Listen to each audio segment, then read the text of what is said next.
Pendant longtemps, j'ai cru que vieillir, c'était devenir un problème pour quelqu'un. Je m'appelle Louis. J'ai 85 ans et je suis assis ce soir sur le même canapé beige que j'ai depuis plus de 40 ans. Le tissu est usé aux accoudoirs, la lampe derrière moi est allumée et la maison est silencieuse comme elle l'est toujours après 21 heures. Je me souviens d'un soir où mon fils Jean a tendu la main pour m'aider à porter quelque chose. Et s'est arrêté. Parce qu'il savait que je n'aimais pas qu'on m'aide. Ce soir-là, j'ai compris que ce n'était pas ma fragilité qui lui pesait. C'était mon silence. C'était ma fierté. J'aurais dû comprendre ça bien plus tôt. Que vieillir sans être un fardeau, ce n'est pas rester fort à tout prix. C'est apprendre à rester en paix. Ce que je vais vous dire ce soir, je l'ai mis toute une vie à saisir. Et je vous le dis maintenant, calmement, parce que vous, peut-être, vous avez encore le temps. Si vous m'écoutez en ce moment, dites-moi dans les commentaires où vous êtes, parce que j'espère que ces mots vous atteindront avant qu'il ne soit trop tard. Pendant longtemps, j'ai cru que vieillir, c'était devenir un problème pour quelqu'un. Je m'assois ici, sur ce canapé beige que j'ai depuis plus d'années que je ne peux vraiment compter. Le tissu est usé aux accoudoirs, un peu effiloché là, du côté droit, là où je pose toujours le bras. Madeleine voulait le faire retapisser un jour. On a toujours remis ça à plus tard. Et maintenant, il est comme moi, un peu fatigué, mais encore debout. J'ai 85 ans ce printemps. Il est passé 21 heures. La maison est silencieuse. Pas de télévision ce soir. Juste la lampe allumée derrière moi et ce tic-tac de l'horloge dans le couloir que j'entends depuis 40 ans, sans vraiment l'entendre. On s'habitue. On s'habitue à tout, avec le temps. Je voulais vous parler ce soir de quelque chose que j'ai mis toute une vie à comprendre. Pas une grande révélation. Pas un secret extraordinaire. Juste une vérité simple, que j'aurais voulu saisir bien plus tôt. À 50 ans déjà, j'avais peur de ça, de la dépendance, du mot lui-même, peut-être encore plus que de la chose. Dans ma génération, un homme ne demandait pas d'aide. On portait, on serrait les dents, on disait « je gère », même quand on ne gérait plus très bien. C'était comme ça. Mon père était comme ça, son père avant lui. On ne parlait pas de nos douleurs à table. On se levait le matin, on faisait ce qu'il y avait à faire, et le soir on se taisait sur ce qui faisait mal. Alors quand j'ai commencé à ralentir, les genoux d'abord, puis le dos, j'ai fait la même chose. Je souriais. Je disais à Jean et à Claire, « Ne vous inquiétez pas pour moi ». Je le disais avec conviction, comme si le dire suffisait à le rendre vrai. Mais je voyais leur regard. Jean, mon fils, il a ce regard. Il l'a toujours eu depuis qu'il est petit. Un regard qui pose des questions sans ouvrir la bouche. Il me regardait descendre les escaliers un peu lentement, et je voyais quelque chose traverser son visage. Pas de la pitié. Quelque chose de plus doux que ça, et en même temps plus difficile à supporter. De l'inquiétude. Une inquiétude qu'il avalait en silence parce qu'il savait que je n'aimais pas qu'on s'inquiète pour moi.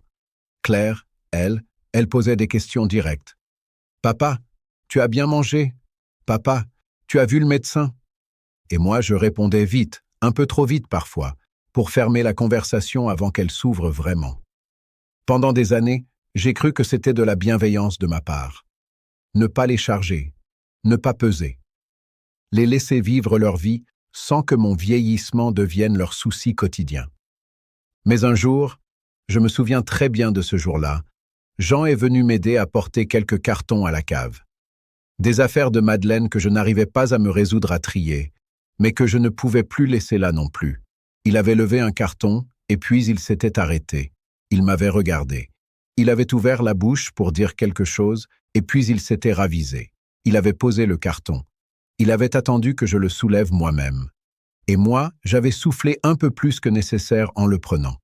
Ce soir-là, en remontant, j'ai compris quelque chose. Jean n'avait pas hésité à m'aider parce qu'il me trouvait incapable. Il avait hésité parce qu'il savait que je n'aimais pas qu'on m'aide. Il avait avalé son élan naturel, cet élan d'un fils qui veut prendre soin de son père, pour ne pas blesser ma fierté. Ce n'était pas ma fragilité qui pesait sur lui. C'était mon silence. C'était mon obstination. Et j'ai pensé, voilà. Voilà ce que j'appelle ne pas être un fardeau, et en réalité, c'est peut-être exactement l'inverse. Je pose mes mains sur mes genoux, là. Elles sont calleuses, ces mains. 40 ans de travail. Des mains qui ont construit, réparé, porté.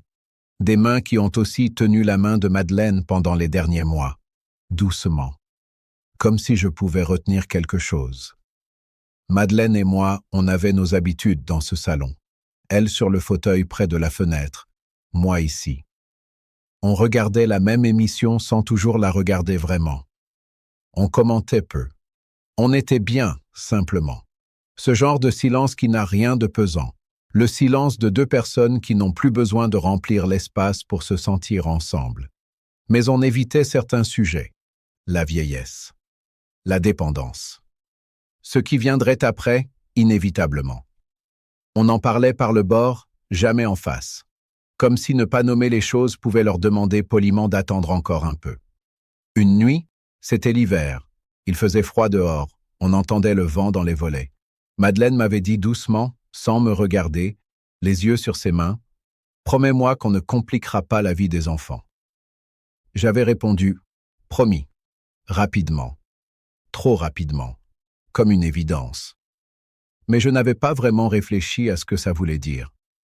Promettre de ne pas compliquer leur vie. Est-ce que ça voulait dire disparaître discrètement? Se taire? Faire semblant d'aller bien jusqu'au bout? Ou est-ce que ça voulait dire autre chose? Quelque chose de plus profond, de plus difficile à tenir. Je n'avais pas demandé. Elle n'avait pas précisé. On avait laissé la promesse flotter là, dans l'air tiède du salon, et on était passé à autre chose. Aujourd'hui encore, certains soirs, je pense à cette phrase. Il y a quelques mois, Émilie est venue me rendre visite. Ma petite fille. Elle a 26 ans maintenant. Elle travaille à Lyon. Elle vient quand elle peut. Ce soir-là, on n'a pas parlé de ma santé. On n'a pas parlé de l'avenir, des arrangements, de ce qui se passerait si. On a parlé de ses projets à elle, de ses doutes, de ses joies. Et moi, j'écoutais, juste là, sur ce canapé, sans me plaindre, sans glisser mes propres douleurs dans la conversation. À un moment, elle a ri. Un vrai rire, léger, franc. Et elle a posé sa tête sur mon épaule quelques secondes. J'ai pensé, elle est en sécurité ici. Pas parce que je suis fort, parce que je suis calme. Et c'est là que j'ai compris, pas complètement encore, mais j'ai commencé à comprendre, que la paix d'un grand-père rassure bien plus que sa performance. Ce n'était peut-être pas ma force dont mes enfants avaient besoin. C'était ma sérénité. Après le départ de Madeleine, la maison a changé de nature. Pas dans sa disposition. Les meubles sont restés où ils étaient, les tableaux aussi, même le petit vase bleu sur le buffet qu'elle aimait tant et que je n'aurais jamais choisi moi-même. Non, c'est l'air qui a changé. La texture du silence. Avant, le silence entre nous deux était habité. Après, il était simplement vide. Ce n'est pas la même chose du tout, même si ça ressemble. Je m'asseyais ici, exactement à cette place, et j'écoutais la maison. Le tic-tac de l'horloge dans le couloir. Le grincement du parquet quand la température baisse la nuit. Parfois une voiture dans la rue, tard. Et puis plus rien. C'est dans ces soirées-là que j'ai vraiment commencé à réfléchir. Pas à la mort, je n'en avais pas peur, pas vraiment. Mais à ce que je laissais derrière moi, dans le cœur de mes enfants, chaque fois qu'ils repartaient après une visite. Est-ce qu'ils rentraient chez eux, soulagés? Ou est-ce qu'ils rentraient avec quelque chose sur les épaules, une inquiétude, une question sans réponse, un malaise qu'ils ne savaient pas tout à fait nommer? J'ai commencé à me souvenir de certaines scènes autrement. Jean qui part un dimanche soir et qui se retourne 2 fois en remontant dans sa voiture. Claire qui m'appelle le lendemain matin, juste pour prendre des nouvelles, mais avec une voix qui vérifie plutôt qu'elle ne salue. Émilie qui me pose la même question 2 fois dans la même conversation sans s'en rendre compte. Et moi, qu'est-ce que j'avais fait ces soirs-là? Je leur avais dit que tout allait bien.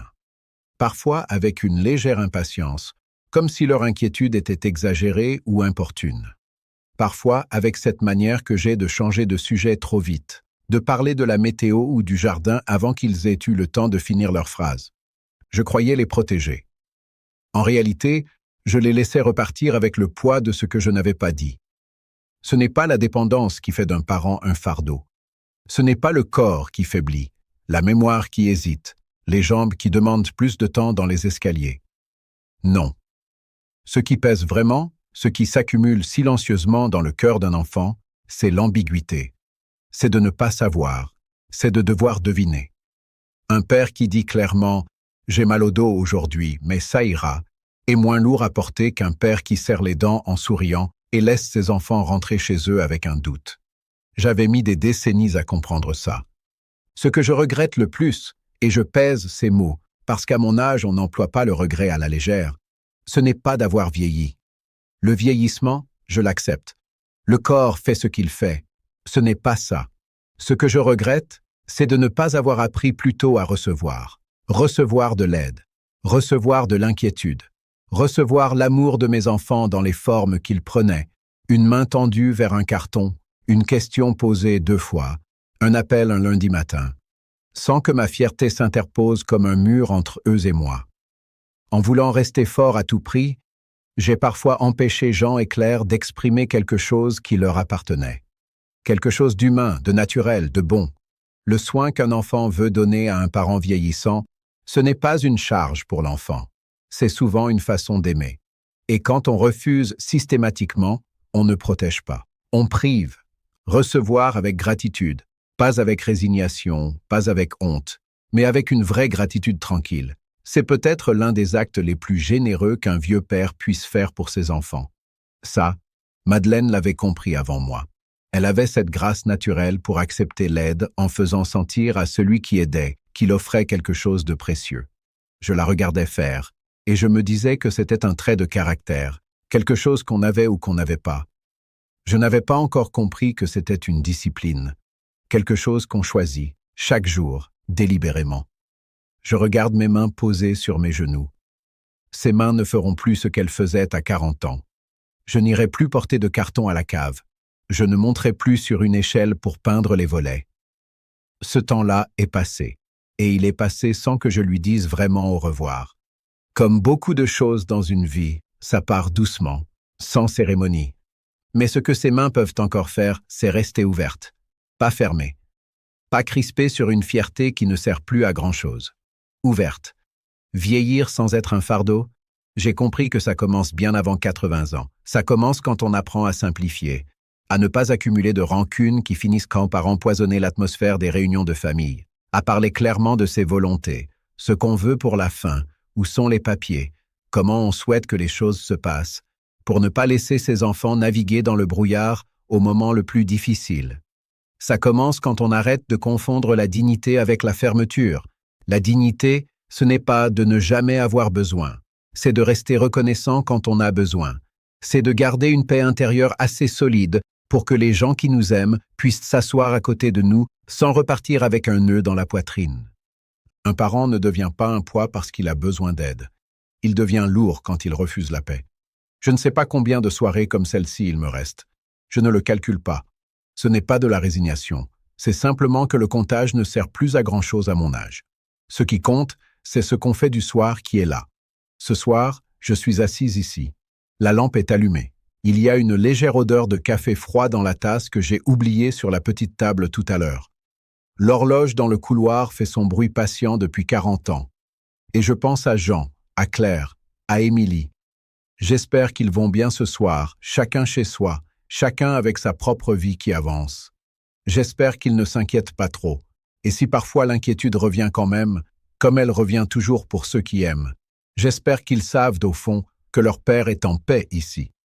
Pas parfait, pas sans douleur, mais en paix. Certains soirs, je reste encore assis là, à me demander si j'ai réussi à leur transmettre ça. Cette chose simple, pas spectaculaire, que j'ai mis si longtemps à comprendre.